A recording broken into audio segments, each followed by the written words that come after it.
En el nombre del Padre, y del Hijo, y del Espíritu Santo. Amén. Ave María Purísima. Sin pecado concebida. Buenas y santas, mi querido Padre José Luis Quijano. ¿Qué tal, Juan María? Qué bueno.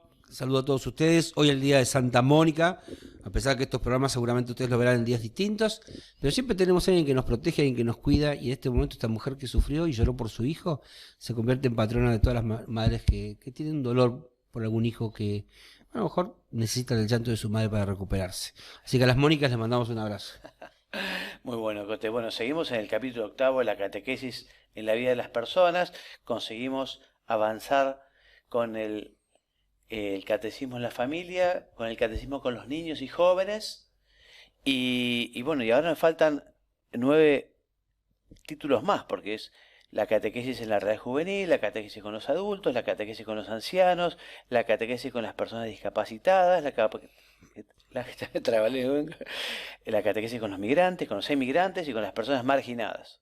Hoy estaba pensando un poquito y decía, bueno, pero si uno es catequista y está formado, seguramente pueda ejercitarse de catequista en todos estos lugares. Y después dije, no, claramente la vocación de catequista también debe venir con una vocación especial, porque hay gente que tiene más facilidad con los niños, hay gente que tiene más facilidad con los, por ejemplo, las personas en situaciones de riesgo, o con los presos, ¿no?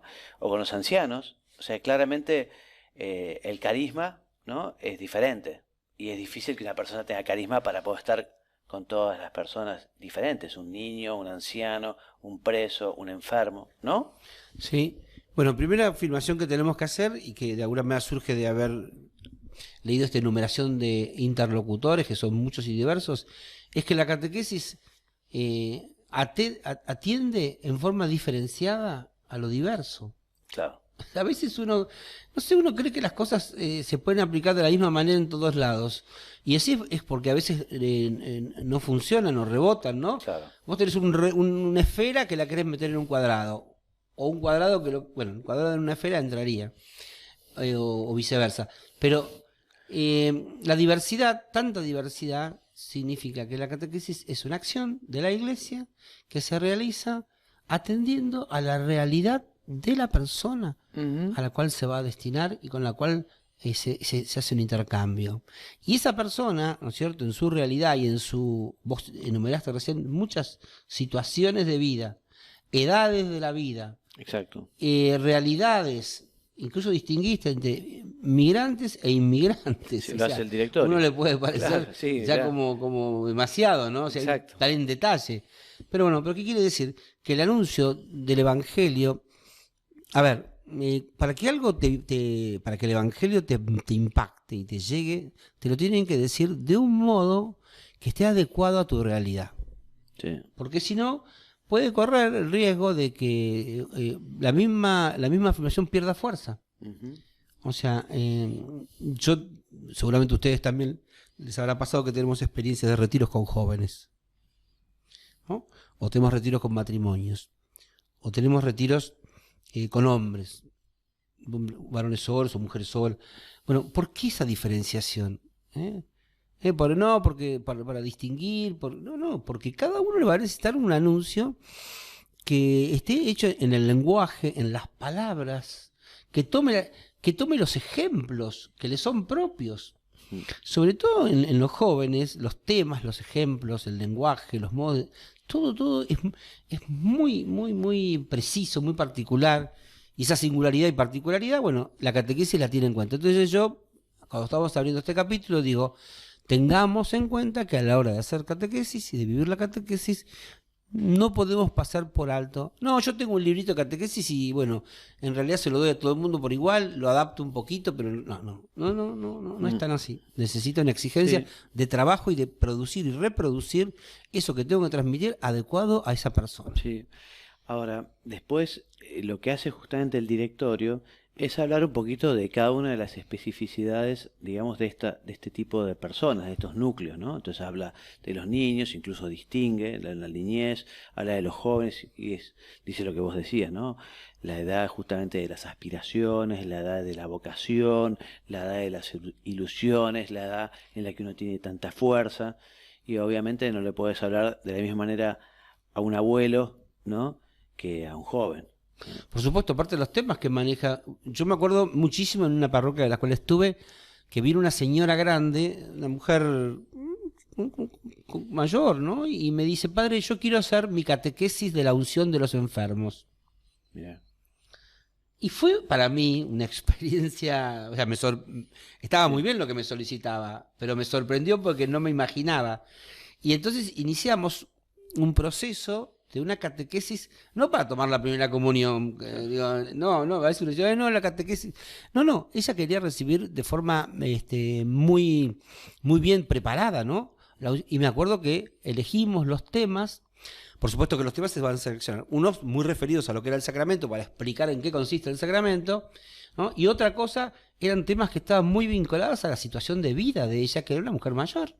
Y además, en ese momento de la vida, además de ser mayor, afectada, bueno, por una debilidad, bueno, entonces, pero para mí fue emocionante. Cada catequesis era emoción, y la quise hacer yo, no se la di a un catequista. Digo, bueno, la hice yo mismo, porque me pareció que era parte. Pasaron los años. Y los nietos de esa señora, que eran chiquitos, en ese momento eran chicos, yo después los casé, a los nietos los casé, tuve tiempo de estar muchos años, y siempre me recordaban, ¿no? Como la nona, qué sé yo, que le decían ellos, yo había ido a la iglesia. A esos chicos les marcó la vida una actitud de la abuela. Y la catequesis que yo le hice en aquel momento fue una catequesis muy diferenciada, solo para esa realidad, claro. ¿No? Qué bueno, Cote. Y vos sabés que después de hablar de los jóvenes, al hablar de los adultos, dice acá algo muy lindo, ¿no? Porque justamente explica que la edad madura ya es un tiempo evidentemente propicio para profundizar en la fe, ¿no? A partir de la Sagrada Escritura, de los documentos del Magisterio, y también habla de la catequesis litúrgica y la catequesis sobre cuestiones morales, culturales, sociopolíticas, todo lo que tiene que ver con la participación en la vida social, todo lo que tiene que ver con la doctrina social de la Iglesia, ¿no? Por eso el número 265 dice, es muy importante la contribución de las asociaciones y movimientos y grupos eclesiales a esta cuestión de la doctrina social de la Iglesia, ¿no? Bueno, cuando vos vas leyendo así en detalle, ¿no es cierto?, lo que dijiste para los jóvenes primero. Sí. Hiciste todo un detalle. A lo mejor lo pasamos como muy rápido, ¿no? Sí, sí. Ahora vamos al adulto, lo pasaste como muy rápido. Sí. O sea, yo no sé si ustedes tienen capacidad de retener todo eso que él leyó, pero cada cosa que él dijo tiene mucha importancia. ¿Por qué? Porque si ustedes escuchan con atención lo que dijo Juan María, son temas, los temas que el adulto maneja, los temas que el joven maneja, los temas que el niño maneja. Claro. Entonces, la catequesis va a tener en cuenta el mundo del joven, el mundo del niño, los temas que el niño maneja, los temas que el adulto maneja. O sea, no es la catequesis algo atemporal, algo aespacial, algo fuera de la cultura. No. La catequesis está absolutamente metida en el tiempo, en las dos variables, tiempo y espacio, ¿no? Una catequesis va a ser una catequesis que impacte cuando tenga en cuenta la situacionalidad de la persona. Uh-huh. A vos, mira, dice la catequesis Tradende, ¿no?, de San Juan Pablo II, ¿no?, cuando habla de la catequesis. Porque yo también hay temas que me estoy preguntando, ¿no? ¿Qué entendemos por catequesis cuando decimos catequesis? Me gustaría que ese ejercicio lo hagas, ¿no? Y vos tomes una hoja en blanco y escribas. Yo cuando digo catequesis entiendo que la catequesis es ta, porque estoy haciendo una experiencia ahora. Estoy recorriendo las 75 parroquias de la diócesis. En la diócesis de San Isidro yo soy parte de esta diócesis, soy el responsable, encargado de la catequesis, y entonces, bueno, como estamos en un tiempo de pandemia, un tiempo de aislamiento, la gente no puede participar en muchas actividades. Entonces, ya que la gente no pudo venir al encuentro de los catequistas, yo como director diocesano decidí ir a la casa de cada uno de ellos, a las parroquias de cada. ¿Y cómo lo hago? A través de este mismo medio que estoy utilizando con ustedes. Y ustedes no saben la alegría que se ha provocado cada vez que voy con una visita. ¿Y qué me estoy dando cuenta cuando visito una parroquia? Le digo, che, ¿y ustedes cómo les va con la catequesis? Por supuesto, la primera palabra para empezar el diálogo, ¿no?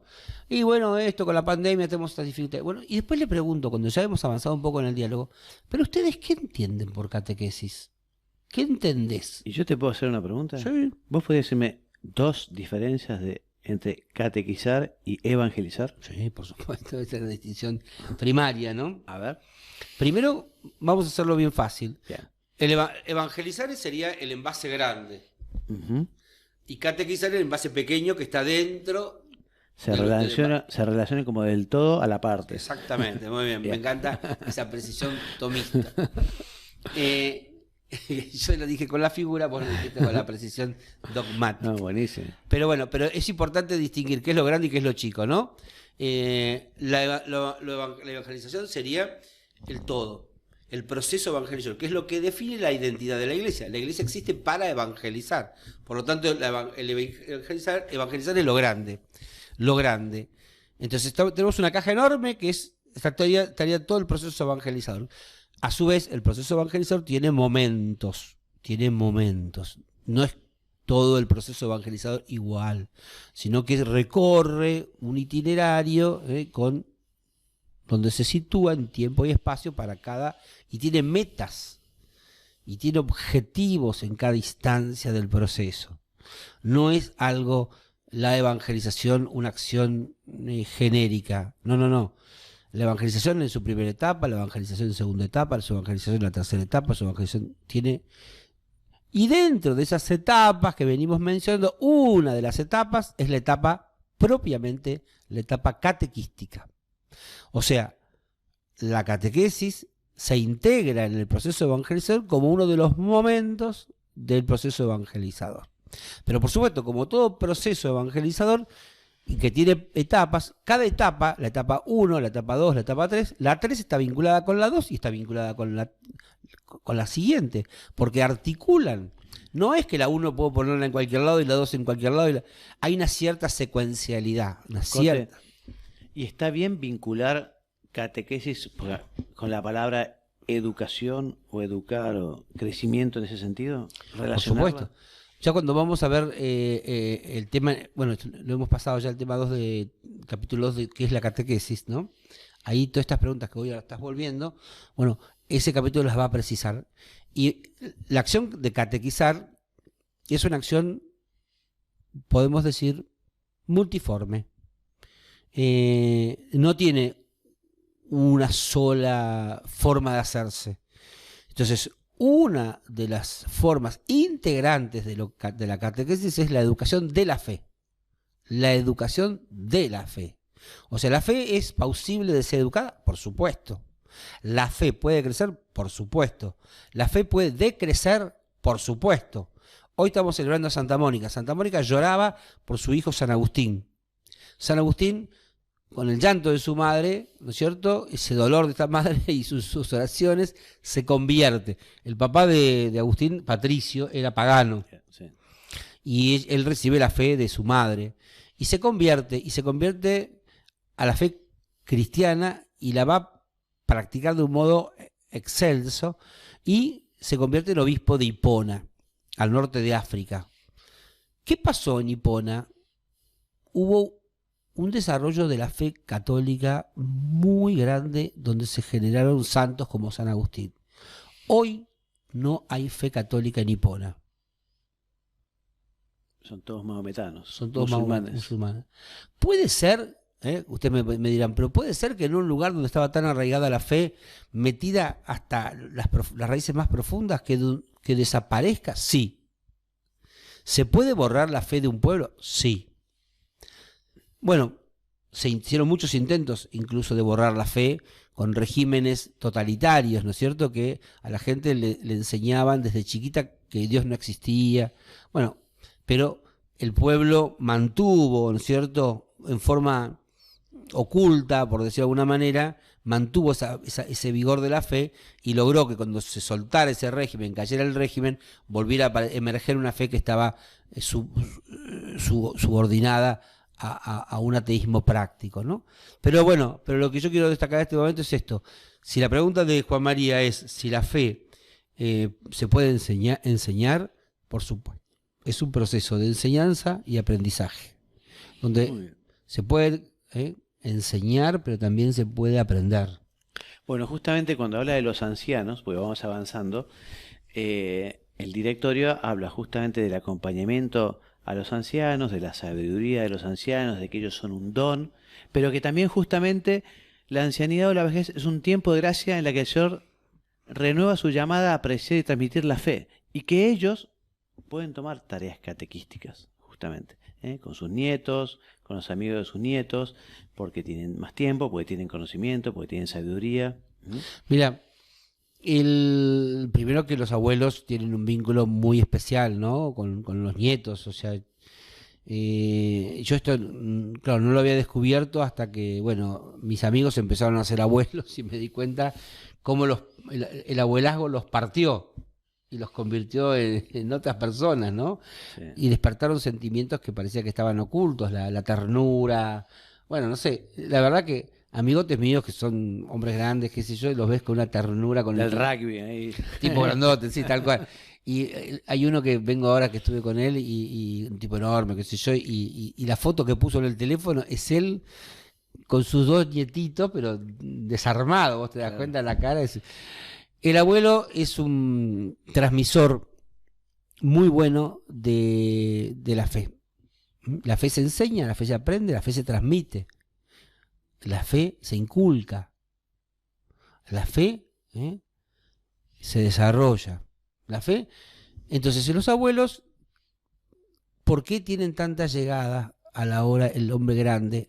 Porque la fe en la catequesis tiene un lenguaje sapiencial. Vos no hablas habitualmente en tu vida normal con un lenguaje sapiencial. Ajá. No, uno habla de pasó esto, pasó lo otro, che, viste la tele, qué sé yo.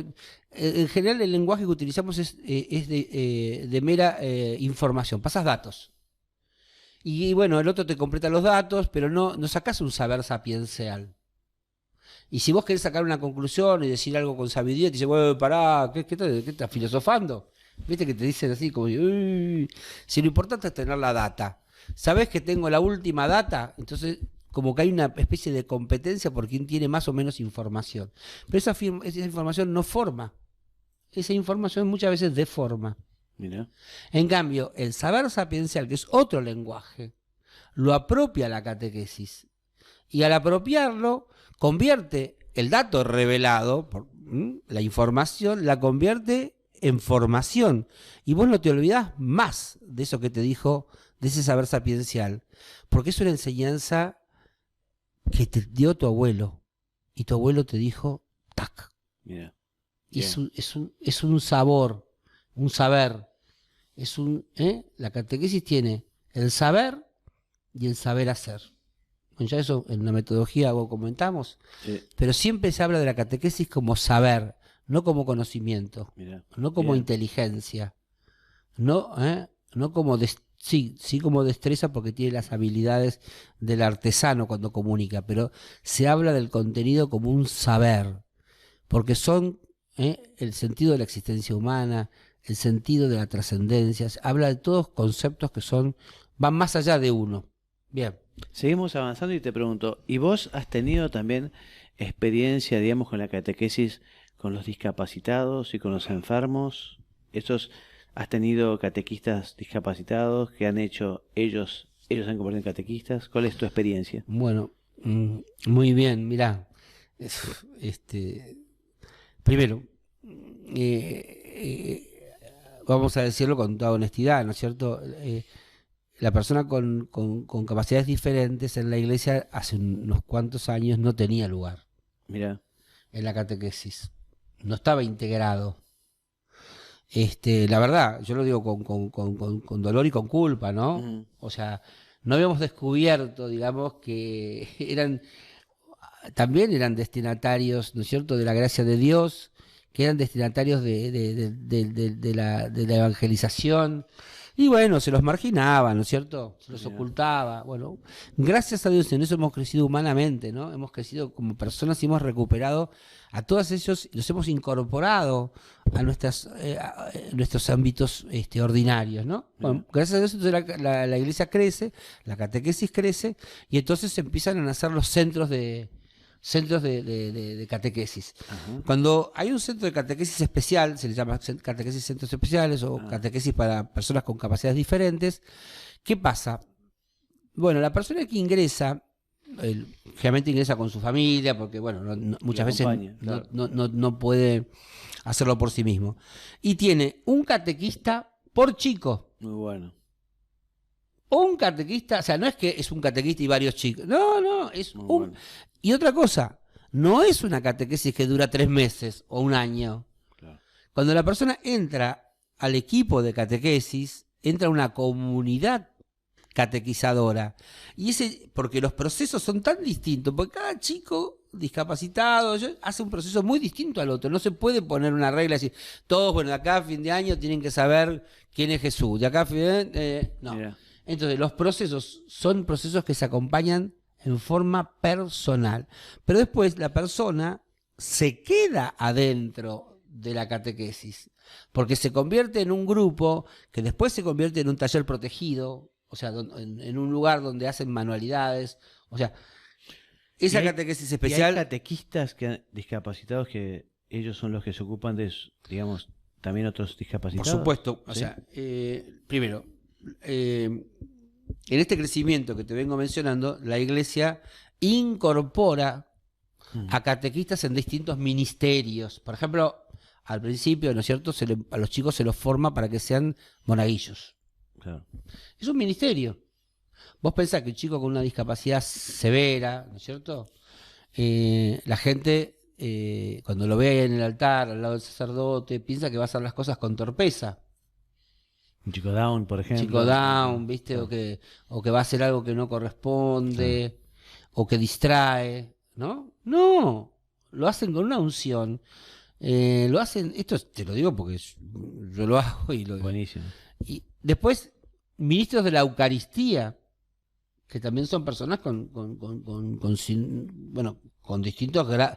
En esto Sí. hay grados. Claro, ¿no es cierto? exactamente. Pero bueno, y entonces se van incorporando y entonces como que en el escenario religioso no son los pobrecitos que están sentados al fondo, ¿no es cierto? Sino que son personas que activamente asumen ministerios y asumen servicios. Y en la medida que van haciendo sus procesos, ellos van creciendo y te digo la verdad, tienen una pasión, tienen un amor, Qué bueno. y los catequistas de catequesis especial son catequistas también como viste muy buenos, o sea, Sí. que tienen algo más, Es vocacional, sí. tienen un plus, Sí, claramente. tienen un plus. Ayer Sí. estuve conversando con una, se llama Tati. Tati es una catequista de catequesis especial y es la mamá de un chico normal, o sea, nunca entró a la catequesis porque su hijo tomaba la comunión, bueno, lo que le pasa a muchas personas. Le picó el bichito, por decirlo de alguna manera, de la catequesis, se quedó como catequista y después un día el sacerdote le dijo, bueno, ¿no nos querés ayudar con la catequesis especial?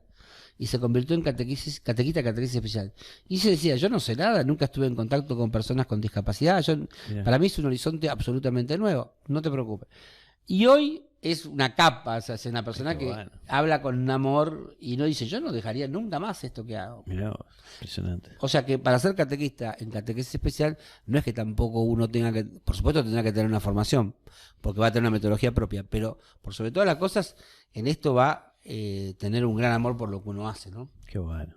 Mira, estamos a 5 minutos y tenemos que hablar de de la catequesis con los emigrantes, con los inmigrantes y con las personas marginadas, en los que están en las cárceles, los refugiados, los sin techo. Bueno, acá en la Argentina tenemos también, no muchos, pero tenemos inmigrantes, emigrantes. Yo el tema de la experiencia con las cárceles es donde más tengo, ¿no? Ujú. Otros grupos enfermos, bueno, drogadictos, pero yo después el ámbito de la prostitución o otros ámbitos, no, la verdad que en lo personal no he llegado nunca, Claro. Por supuesto que si se me presentase la situación estaría dispuesto, ¿no? Y todos los ambientes son lugares de evangelización y lugares de catequesis y bueno, Claro. me entrenaría para hacerlo bien. Pero las parroquias que he tenido no se me ha dado. Sí, la cárcel sí. La cárcel sí porque, de hecho, fui mucho a la cárcel, como 14 años, y después ahora sigo yendo, más espaciadamente. Voy con un equipo, ¿no? O sea, yo antes iba solo. Mirá qué bueno. Solo, ¿viste? Es más difícil. Sí. Pero Después ahora voy con un equipo que somos un montón de personas y aparte las clases también se han flexibilizado, ¿no? Y no solamente se hace catequesis, sino también se reza, Claro. bueno, se acompaña, es mucho más... El tema de la iglesia que pone su mirada en los marginales, en las zonas marginales, en las periferias existenciales, va a decir nuestro querido Papa Francisco, es decir, pongo la mirada lo más lejos posible para por lo menos integrar lo que está en este rango, ¿no? Si yo miro solamente la cercanía de mi mirada, el miope, la mirada miope, incorporo a los 3 o 4 que están alrededor mío. Ahora se suscitó un tema que es con respecto a la misa. Estamos en pandemia y hay un tema todo de celebrar o no la misa, ¿no? Porque el tema del contagio y qué sé yo. Y hay grupos muy cerrados que toda la vida tuvieron la posibilidad de tener misa y no toleran que no haya misa, ¿no? Y entonces solamente buscan, como que ellos no se dan cuenta que la medida es preventoria o que hay que tomar distanciamientos. Se han apropiado tanto de la misa como posesión, estos grupos, que no se dan cuenta que la misa tiene su lugar universal, que tiene que estar pensada para todo y que no podemos dejar afuera a nadie. Entonces hay que buscar la manera que la misa se vaya flexibilizando en la participación, pero para que todo el mundo participe. Sí. No es propiedad de un grupo que no tiene virus, digamos, sino que es para todos la misa. Así que sí, mirar lo más lejos posible ayuda por lo menos a llegar, aunque sea, a la mitad del camino. Qué bueno. Bueno, y a 35 segundos de terminar, por suerte podemos decir que fue rápido, pero conseguimos avanzar y terminar con el capítulo 8, así que Dios mediante, el próximo programa es capítulo 9, la comunidad cristiana sujeto de la catequesis. Muy bien. Así que nos despedimos, muchas gracias, me encantó todo lo que dijiste, Cote, gracias. No, gracias a vos, Juan María.